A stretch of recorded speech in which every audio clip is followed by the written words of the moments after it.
CPM അങ്ങ് ചെയ്ത തെറ്റെന്താണ് എന്നുള്ളത് അങ്ങേക്ക് വ്യക്തതയുണ്ടോ? ഇപ്പൊ നോക്കൂ, CPM-ഉം കോൺഗ്രസും അപ്പുറത്തും ഇപ്പുറത്തും നിന്ന് അങ്ങയുടെ വളരെ വ്യക്തിപരമായ കാര്യങ്ങളിലാണ് ആരോപണം ഉണ്ടാകുന്നത്. മറുപടി എന്താണ്? ഞാൻ പറയട്ടെ, ഞാൻ ഇതിനേക്കാൾ ഉപരി ഒരു വനിത സഖാവ് എന്നുള്ള നിലയിൽ ഒരു വനിതയ്ക്ക് കിട്ടേണ്ട പരിഗണന എനിക്ക് ആ സമൂഹ മധ്യത്തിൽ കിട്ടിയോ? അതാണ് എനിക്ക് ചോദിക്കാനുള്ളത്.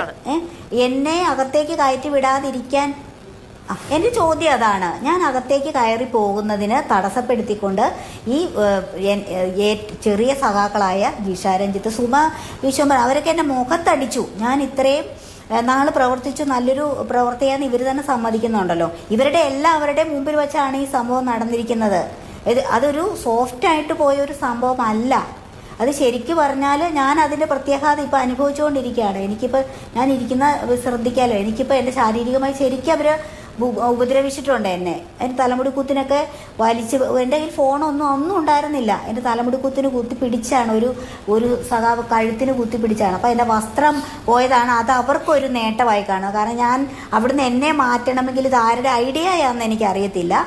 എന്നെ ആ പൊതു 1000-1500 വരുന്ന ആളുകളുടെ ഇടയിൽ നിന്ന് എന്നെ ഒന്ന് മാറ്റണമെങ്കിൽ എൻ്റെ വസ്ത്രം വലിച്ചു പറിച്ചാൽ മാത്രമേ എനിക്ക് അഭിമാനമുള്ളൊരു സ്ത്രീയാണല്ലോ ഞാനും. അപ്പോൾ അങ്ങനെ മാത്രമേ എന്നെ അവിടുന്ന് മാറ്റാൻ പറ്റുള്ളൂ എന്ന് അവർക്ക് തോന്നിക്കാണും. അതുകൊണ്ടായിരിക്കും അവർ ആ ഒരു പ്രവൃത്തി ചെയ്തത്.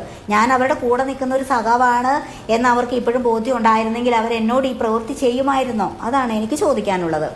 ബാക്കിയുള്ള കാര്യങ്ങളൊക്കെ നമുക്ക് പിന്നെ അത് അന്വേഷിച്ച് ബാക്കി കാര്യങ്ങളെക്കുറിച്ച് നമുക്ക് ചെയ്യാം. ഇപ്പം നമ്മൾ ലൈവായിട്ട് നമുക്കുണ്ടായ ഒരു ദുരനുഭവമാണ് ഞാൻ നിങ്ങളോട് പറയുന്നത്. ഇത്രയും ഉപദ്രവിക്കാൻ മാത്രം എന്ത് തെറ്റാണ് ഞാൻ CPM ഭരണ നേതൃത്വത്തിനോട് ചെയ്തത്? അത്രേ ഉള്ളൂ. എൻ്റെ ഒരു വിഷമം അത് നമ്മൾ പറയേണ്ട ഘടകത്തിലാണ് നമ്മൾ പറഞ്ഞത്.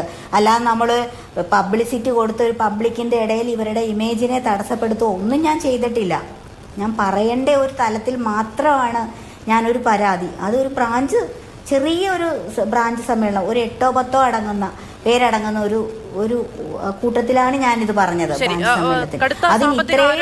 ബന്ധപ്പെട്ട ചില കാര്യങ്ങളുമായി ശ്രീമതി കലാരാജ് നാളെ മാധ്യമപ്രവർത്തകരുടെ വാർത്താ സമ്മേളനം നടത്തി സംസാരിക്കുമെന്ന് അടക്കമുള്ള കാര്യങ്ങൾ പറയുന്നുണ്ടായിരുന്നു. അങ്ങനെ ആയതുകൊണ്ടാണ് ഈ കാര്യത്തിൽ വലിയ വ്യക്തത വരുത്താത്തത് എന്ന് ഞാൻ വിചാരിക്കുകയും ചെയ്യുന്നു. ശരി, അത് നിങ്ങളുടെ വിവേചനാധികാരമാണ്, അത് അങ്ങനെ നിൽക്കുകയും ചെയ്യട്ടെ.